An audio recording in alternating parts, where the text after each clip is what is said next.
Muy bien, pues hoy estamos con el alcalde de nuestra ciudad, Dee Margo. Él es un hombre de fe, un hombre que Dios ha puesto en autoridad sobre nuestra ciudad y tenemos el honor y el placer de hacerle hoy una entrevista. Entonces estaremos en inglés y en español el día de hoy. Entonces, ¿por qué no recibimos hoy a nuestro alcalde, Dee Margo? Mr. Mayor, what are some of the biggest challenges you are facing right now as mayor going through this whole pandemic? Well, this is kind of my third crisis. First was the immigration issues last year when it was considered ground zero for immigration, and then the August 3rd shooting, and now the pandemic. The toughest part right now is this unequal balancing act between our physical health and our financial health, our economic health as a community. Right. Consider the mental health issue transcending both sides. I mean, if you're out of work, you're not exactly in the greatest mental health, and if you're ill, you're also suffering mentally. So this is the unequal balancing act that I'm trying to play with, given the governor's orders, and he dictates, and what the county judge and I can do in the way of opening. I'm about to reach the point where I think our economic health is suffering a little bit more so than our physical health. Okay. So would you say that the financial health right now is the biggest challenge for the city? Well, it's both. It's still both. We haven't really peaked, and I'm concerned. We're just now at the end, we hope, of the Easter holiday. There were too many family gatherings over Easter that caused a significant spike in positive cases. And as a result of that, we had more hospitalizations, more in ICU, more on ventilators. And that's all because of usually by family gatherings over this holiday. And I know Easter's important, believe me, our risen Lord, but we're approaching Mother's Day this Sunday. I'm just as concerned about Mother's Day, and in our culture, probably even more so than Easter. So I don't know what kind of spike we're going to get because people are just not paying attention. And they're still doing the large family gatherings, and they're doing a lot of close contact and hugging and all of those things. And we know this virus spreads through contact. And unless people stop the physical contact in the gatherings, we're not going to put this behind us, which means if we can't put the physical side behind us, we can't open the economy. We can't open our businesses.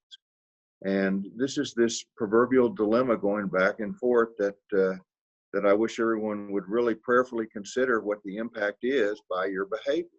It's something we can control. But that's what concerns me right now most, is this back and forth between our health or where we are in the way of physical, our financial health and the businesses. Right. You mentioned, the Latin community, we're big on family, big on especially mother. Mother is, she reigns on the family. So your suggestion for the people this Mother's Day would be to celebrate her via Zoom, or what would you suggest? Whatever they can do to avoid those large gatherings. If your mother's living with you in your household, that's different. Right. The same household is fine.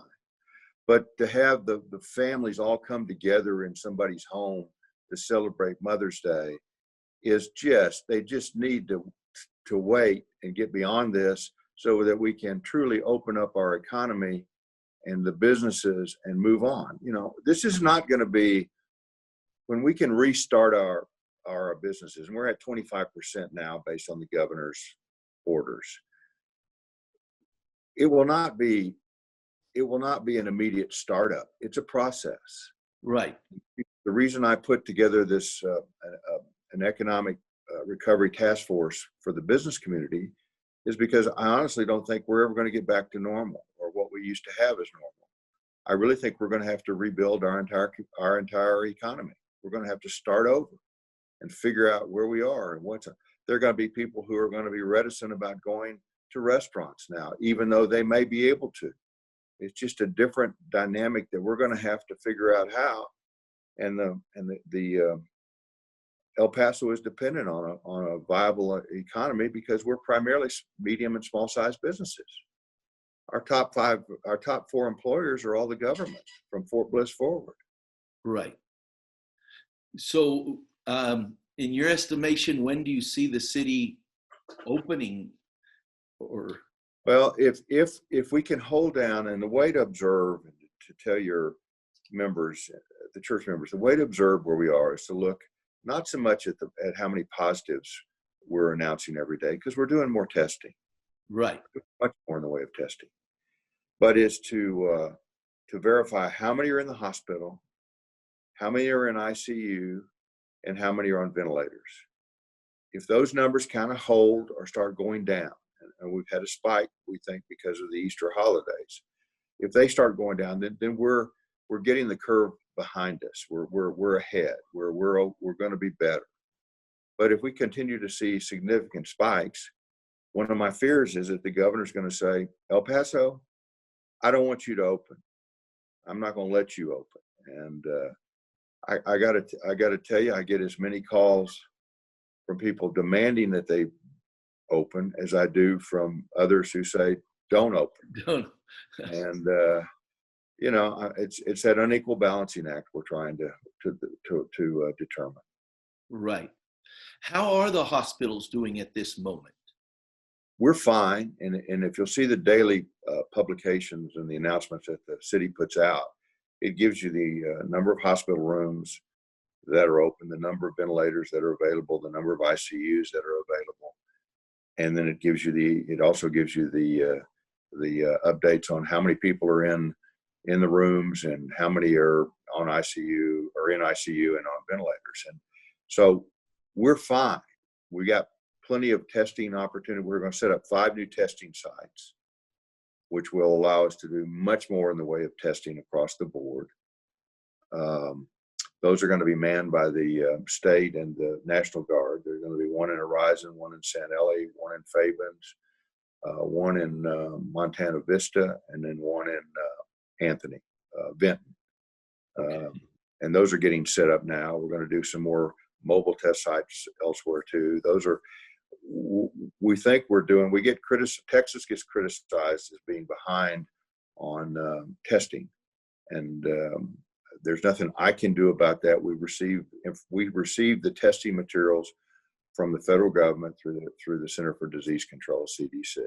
Right. We're getting more, and we're not having UTEP is going to start helping test or do the analysis for us in addition to others. But I think we're doing the best we can at this particular moment.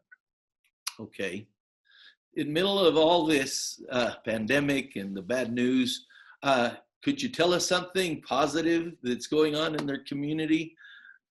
Well, to look around and see the volunteers, the resiliency of our community, what we've been through for the last year. Oh my, I love this community. I think it's where God wants me, and I love it. And I'm a transplant. I've been here for 43 years, March 1, and I'm married to a third generation El Pasoan. But also, my family comes from the Rio Grande Valley. My great-great-grandmother came from Mexico, and my great-grandmother came from Mexico. And my grandfather did not even speak English till he was 18 and went to the University of Texas at Galveston Medical School. And they were from Rio Grande City. So that's my family.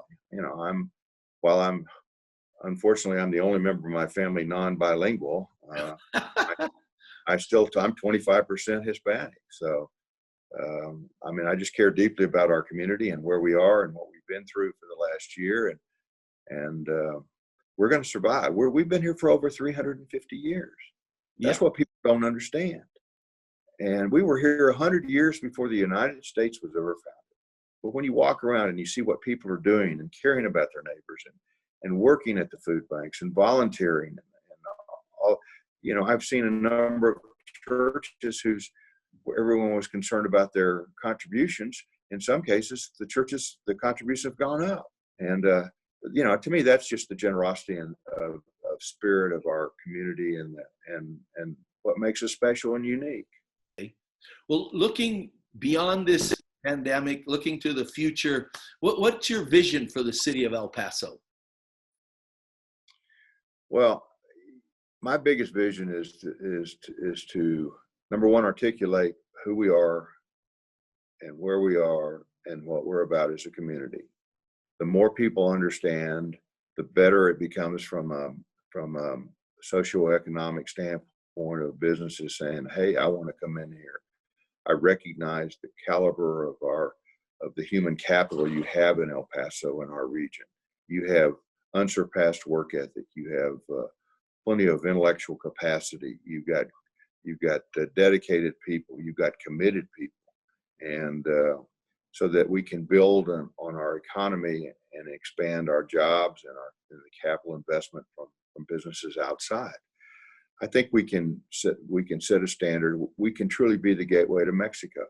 We can truly be what San Antonio and others have tried to market and done a better job than we have. We spent too much time, I think, for many years in an isolation mode. We wanted the people to kind of leave us alone. Austin, leave us alone. Washington, D.C., leave us alone. And I think we've realized over the last 15 or 20 years that it doesn't work that way.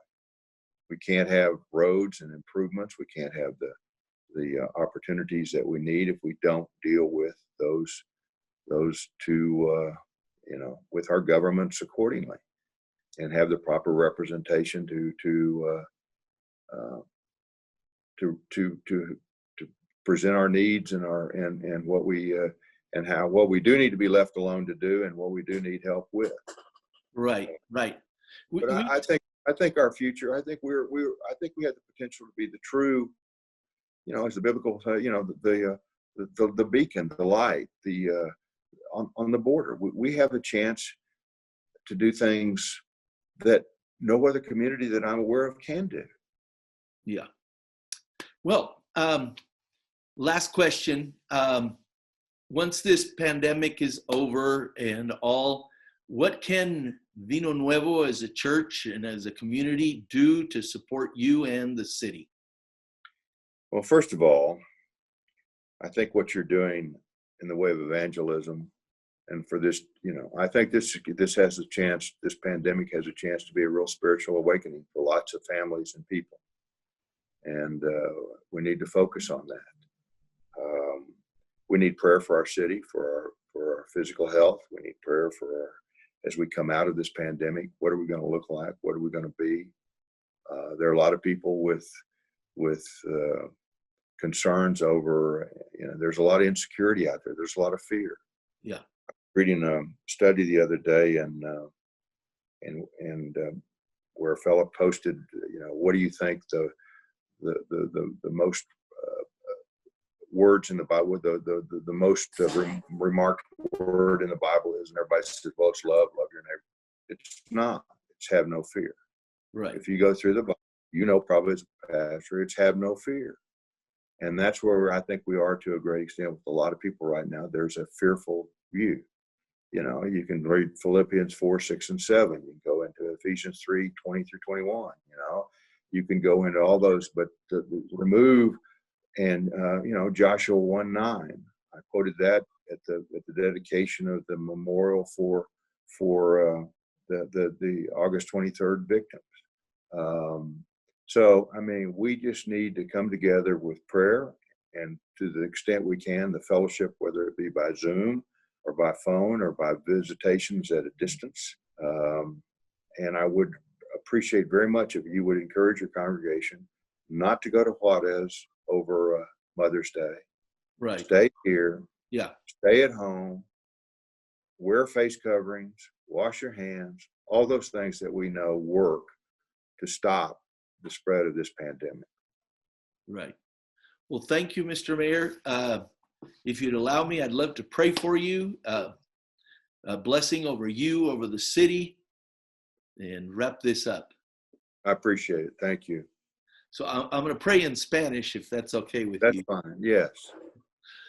Padre Santo, te doy gracias por la vida del alcalde Dee Margo. Declaro, Señor, tu bendición sobre él, que tú lo guardes, que tú lo cuides. Señor, dale sabiduría.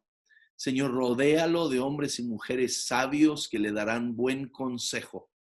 Señor, bendecimos la ciudad del Paso.